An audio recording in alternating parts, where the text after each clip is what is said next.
আপনারা যারা আগামী দিনে অনেক বড় ব্যবসা করবার স্বপ্ন দেখছেন এবং আপনারা যারা ভালো ভালো ডিস্ট্রিবিউটর নিয়ে ব্যবসা করবেন চিন্তাভাবনা করছেন, কিন্তু ভালো কোম্পানিগুলো আপনাদের সামনে আসছে না, কারণ হচ্ছে কি ভালো কোম্পানিগুলো অন্যান্য কেউ না কেউ ডিস্ট্রিবিউটর নিয়েই নিয়েছে। তখন আপনার ডিস্ট্রিবিউটর নেওয়ার যে ইচ্ছা, সেই ইচ্ছাটা আপনার পূরণ হতে পারছে না। তখন আপনি কি করছেন? তখন আপনি যে কোনো একটা কোম্পানিকে নিয়ে, ডিস্ট্রিবিউটর নিয়ে আপনি মার্কেটে নামার চিন্তাভাবনা করছেন।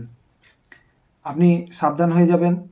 এই রকম পরিস্থিতিতে যদি আপনাকে পড়তে হয়, তখন অন্তত আপনি আমার ভিডিওটা দেখে নেবেন, অথবা আমার কথা একটি বারের জন্য অন্তত চিন্তাভাবনা করবেন।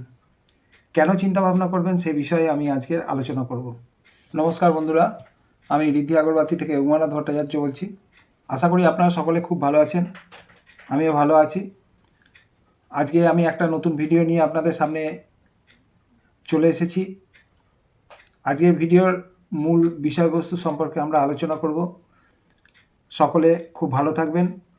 যারা আমার ভিডিওটা দেখছেন, আমার ভিডিওটা যদি আপনার উপকার বলে মনে হয় তাহলে অবশ্যই একটা লাইক করবেন, আর যারা এখনও পর্যন্ত সাবস্ক্রাইব করেননি তারা আমার চ্যানেলটা অবশ্যই সাবস্ক্রাইব করে দেবেন। আজকের মূল বিষয় হচ্ছে যে আপনি ডিস্ট্রিবিউটারশিপ বিজনেস করতে গেলে আপনাকে খুব সতর্কভাবে ব্যবসা করতে হবে বা সতর্কভাবে ডিস্ট্রিবিউটার নেওয়ার চিন্তাভাবনা করতে হবে। বর্তমানে যে বড় বড় কোম্পানিগুলো রয়েছে তাদের সাথে একটা ছোট কোম্পানির সঙ্গে যে ডিফারেন্সটা, সেই ডিফারেন্সটা যদি আপনি বুঝতে পারেন বা সে বিষয়ে যদি আপনার ধ্যান ধারণা থাকে, আশা করি আমার ভিডিওটা দেখার পর আপনি যদি সেই ক্যালকুলেশনে চলেন তাহলে আপনাকে খুব চিন্তাভাবনা করে কিন্তু ডিস্ট্রিবিউটারশিপ নিতে হবে। ডিস্ট্রিবিউটারশিপ নেবার আগে আপনাকে যেটা ভাবতে হবে, আপনি যে কোম্পানির ডিস্ট্রিবিউটার নিচ্ছেন সেই কোম্পানিটা পেপারসপত্র সব ঠিকঠাক আছে কি না। যদি দেখেন হ্যাঁ সব পেপারসপত্র ঠিকঠাক আছে, তারপর দেখতে হবে তাদের ম্যানেজমেন্ট কমিটির যে লোকগুলো রয়েছে বা যে ব্যক্তিগুলো রয়েছে তাদের মানসিকতা কীরকম, তারা বিজনেস করার মানসিকতা নাকি চিটিংবাজি করার মানসিকতা, সেটা আপনাকে ভাবতে হবে। কেন কি বর্তমানে মার্কেটের মধ্যে বহু চিটিংবাজ কোম্পানি আছে, বহু ফ্রড কোম্পানি আছে, যে ফ্রড কোম্পানিগুলো কেবলমাত্র জনসাধারণকে ডিস্ট্রিবিউটার দিয়ে তাদের কাছ থেকে তাদের প্রোডাক্টের মাল ভালো গুণগত কি গুণগত নয় সেসব নিয়ে তাদের চিন্তাভাবনা নেই। তারা তাদের মতো একটা মাল তৈরি করছে, করে ডিস্ট্রিবিউটারশিপ দিয়ে দিচ্ছে। দেওয়ার পরে তাদের ঘরে ওই মালগুলো একবার যা হোক করে ঢুকিয়ে দিচ্ছে, মালের কোয়ালিটি খারাপ হওয়ার কারণবশত তাদেরকে বিরাট বিপদে পড়তে হচ্ছে। তো তাই বলি বন্ধু, যারা ডিস্ট্রিবিউটারশিপ নিচ্ছেন বা নেবেন চিন্তাভাবনা করেছেন, তারা একটিবার অন্তত কোম্পানিটাকে ভালো করে জাজ করে নিন। আমার এটা ব্যক্তিগত অভিজ্ঞতা অনুযায়ী আমি আপনাদেরকে শেয়ার করতে চলেছি।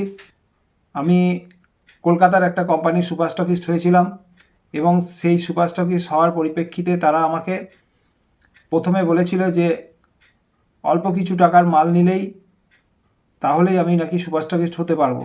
তো আমি সেই চিন্তাভাবনা করে ভেবেছিলাম যে ঠিক আছে, কোম্পানিটা দ্বারা আমারও সুপার স্টকিস্টটা নেওয়া হোক। এই চিন্তাভাবনা করে আমি সুপার স্টকিস্টটা নিয়েছিলাম এবং তাদের মূল উদ্দেশ্য ছিল তারা ডিস্ট্রিবিউটার তৈরি করে দেবে এবং সেই ডিস্ট্রিবিউটারদেরকে তারা মালগুলো সাপ্লাই দেওয়ার, তাদের মার্কেটিংটা তারাই করবে, আমি শুধু সেই সমস্ত ডিস্ট্রিবিউটারদেরকে আমি মালটা ডেলিভারি দেবো।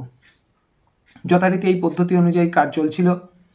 প্রথমে যে পরিমাণ টাকা আমার কাছ থেকে প্রথম বিলিংটা হয়েছিল, সেই বিলিংয়ের পরে আবার টাকার পরিমাণকে বাড়িয়ে দিল এবং প্রত্যেক মাসে যে বিলিং হচ্ছে সেই বিলিংয়ে আমার যে ইনভেস্টমেন্টের অ্যামাউন্টটা আস্তে আস্তে ওরা বাড়িয়েই চলেছে।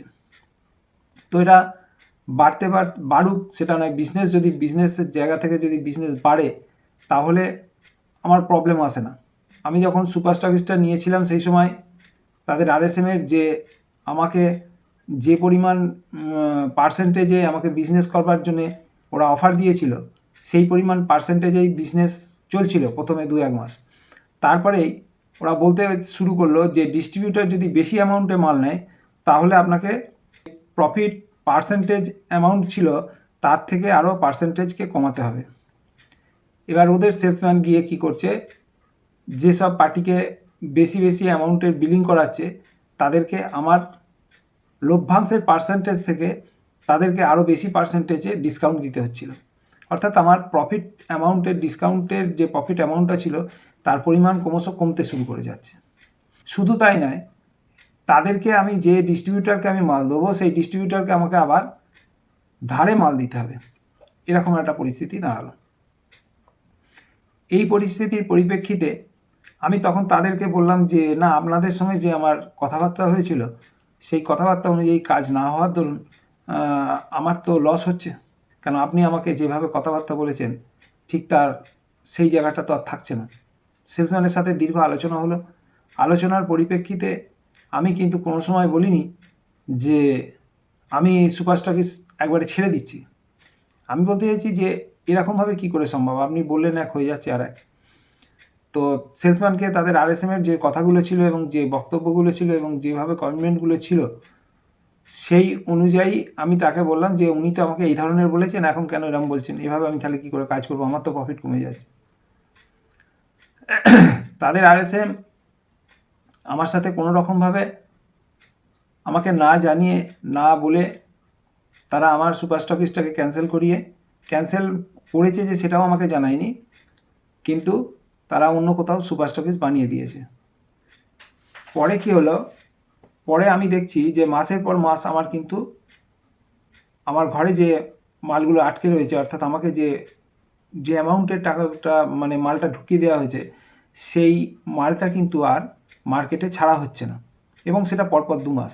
আমি বারবার ফোন করি, কেন হচ্ছে না। তারা তার পরিপ্রেক্ষিতে জানায় আমাকে যে মার্কেটের খুব খারাপ, সেই কারণবশত ওরা মালটা সেল করতে পারছে না।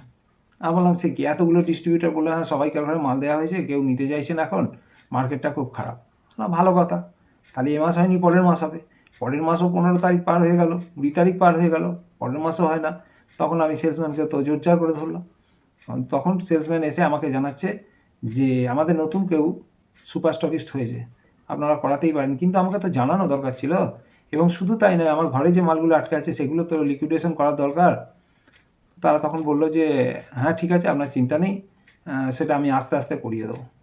আস্তে আস্তে করিয়ে দেবো তো সেটা কথা নয়, কথা তো আপনাকে তাহলে পুরোটাই করাতে হবে। এইভাবে আমি প্রেশার দিতে থাকি, কিন্তু তারা সেটাকে কর্ণপাত করে না। একটা সময় সেলসম্যান আমাকে জানায় যে তাদের ওপর মহল তাকে যে টার্গেটগুলো দিয়ে দিয়েছে, সেল টার্গেট দিয়ে দিয়েছে, সেই সেল টার্গেটটাকে তাকে কমপ্লিট করতে আমার মালে নাকি হাত দেওয়া যাচ্ছে না। এই করতে করতে দীর্ঘদিন আমার মাল আটকে যায়।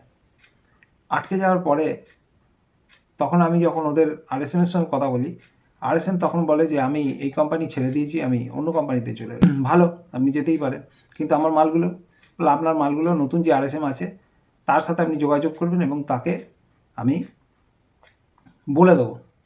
এবং তার নাম্বারও আমাকে দিয়ে দিল এবং তাকে বলেও দিল। তা তিনি আমাকে ফোন করে যোগাযোগ করেন, হ্যাঁ মনাদবাবু, আপনার সাথে আমি যোগাযোগ করছি, কথাবার্তা বলছি, আপনার কাছে যাচ্ছি, গিয়ে আমি দেখছি আপনার ব্যবস্থা করে দেওয়া। তো উনি যথারীতি একদিন এলেন আমার বাড়িতে, এবং তার সাথে সেলসম্যানও আছে। তাদের কথাবার্তা হচ্ছে আগামী মাসে আমি আপনার মাল পুরো ক্লিয়ার করে দেবো। ভালো কথা। পরের মাসে বোধহয় 2-3 পেটি বা লামসাম যা কিছু একটা মাল বিক্রি করিয়েছিল। তারপরে যে ব্যালেন্স অনেক টাকার মাল আটকে রয়েছে সেইটা কিন্তু সে মাসে আর হলো না। তা আমি বললাম যে দাদা এ মাসে তো হলো না। তখন বলছে যে ঠিক আছে, আপনার চিন্তা নেই, আমি সামনের মাসে ওটা ক্লিয়ার করে দিচ্ছি। আর সামনের মাসে যদিও বাই চান্স না হয়, তারপরের মাসে ক্লিয়ার হয়ে যাবে। ভালো কথা। এই করতে গিয়ে দেখা গেল যে উনি ওই বাদবাকি 2 মাস করলেন না, ক্লিয়ার করলেন না, এবং ম্যাক্সিমাম পরিমাণ আটকে রয়েছে। আমি তাদের যে সিনিয়র ম্যাডাম, সেই ম্যাডামকে আমি জানাই, মেসেজ করে জানাই, ফোন করে জানাই। তা তিনি তখন সেই একই কথা যে আরএসএমের সঙ্গে যোগাযোগ করুন, তিনিই সব করে দেবেন। তা ভালো কথা, আরএসএমের সাথে আবার যোগাযোগ। আরএসএম সেই ব্যাপারে আর শুধু মিষ্টি মিষ্টি আমার হেসে যাচ্ছে আর কথা বলে যাচ্ছে, কিন্তু বাস্তবে কাজ করছে না। তো কাজ করছে না, পরে পরিপ্রেক্ষিতে আমি আবার ম্যাডামকে জানাই। এই করে করে বেশ কয়েক মাস কেটে যাওয়ার পর আমি জানতে পারি যে অ্যাসোসিয়েশনকে জানানো খুব দরকার। তো আমি যথারীতি অ্যাসোসিয়েশনের সঙ্গে যোগাযোগ করে তাদেরকে আমি সমস্ত বিষয়টা জানাই। তারা সেলসম্যানকে সমস্ত ব্যাপারে প্রেশার ক্রিয়েট করে এবং সেই ম্যাডামের সাথে উনি ফোন করেছিলেন না। তারপরে আরএসএম অ্যাসোসিয়েশনের সঙ্গে যোগাযোগ করলো, অ্যাসোসিয়েশনের কাছে গেছিলো, তাদের সঙ্গে কথা হলো, তিনি 3 মাস টাইম দিলেন, 3 মাসের মধ্যে ক্লিয়ার হয়ে যাবে। বাট 3 মাসের মধ্যে কিছুই ক্লিয়ার হলো না। তারপর যখন 3 মাস পার হতে চলেছে, আমি তখন জানাই যে দাদা 3 মাস তো হতে চলেছে, এখনও কেন ক্লিয়ার হলো না? তিনি তখন আমাকে বললেন যে ঠিক আছে, আমাদের স্কিম ফিমের ব্যাপার ছিল, যার জন্য এটা সেল করা একটু চাপ ছিল, সামনের মাসে আমি অবশ্যই ক্লিয়ার করে দেবো। পরের মাস আসলো, পরের মাসও আসলো, পরের মাসেও আমি জানালাম, তো তখনও ক্লিয়ার হলো না। তো আজকে এই রকম পরিস্থিতির মধ্যে দিয়ে আমি হয়তো কিছুটা আমি সেল করেছি বা কিছুটা করছি, কিন্তু এত পরিমাণ অ্যামাউন্টের মাল আমার পক্ষে তো সেল করা সম্ভব হচ্ছে না। আমি একটা ছোট্ট মার্কেট নিয়ে কাজ করি, তো সেখানে অত মাল আমি কিভাবে সেল করব? আমি বহু চেষ্টা করেছি, কোনো রকমভাবেই হয়নি। তো আমি যেহেতু একটা ছোট কোম্পানির সাথে আমি কাজ করতে গেছি, তাই আজকে আমার এই পরিস্থিতিটা আসলো। কিন্তু বড় কোম্পানির সাথে কাজ করতে গেলে হয়তো এই পরিস্থিতিটা আসতো না। তো সেক্ষেত্রে আমাদের ডিস্ট্রিবিউটার নিয়ে তো কাজ করতেই হবে, সেটা কোনো বিষয় নয়।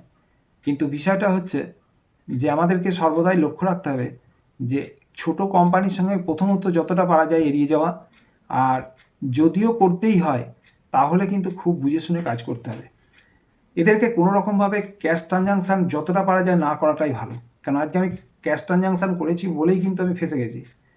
আর যদি আমার ধার থাকতো তাহলে কিন্তু এরা বাধ্য থাকতো আমার মালটা বিক্রি করিয়ে দেওয়ার জন্য। কেন এরা আজকে একে ডিস্ট্রিবিউটর করছে, 2 দিন পরে যদি একটা ভালো পার্টি পেয়ে যায়, ওরা সঙ্গে সঙ্গে ওই আপনার ডিস্ট্রিবিউটরটা ক্যান্সেল করে দিয়ে আবার তাকে দিয়ে দেবে ডিস্ট্রিবিউটর। এটা হচ্ছে এদের নেচার। শুধু ডিস্ট্রিবিউটর নয়, সুপারের ক্ষেত্রেও তাই হয়।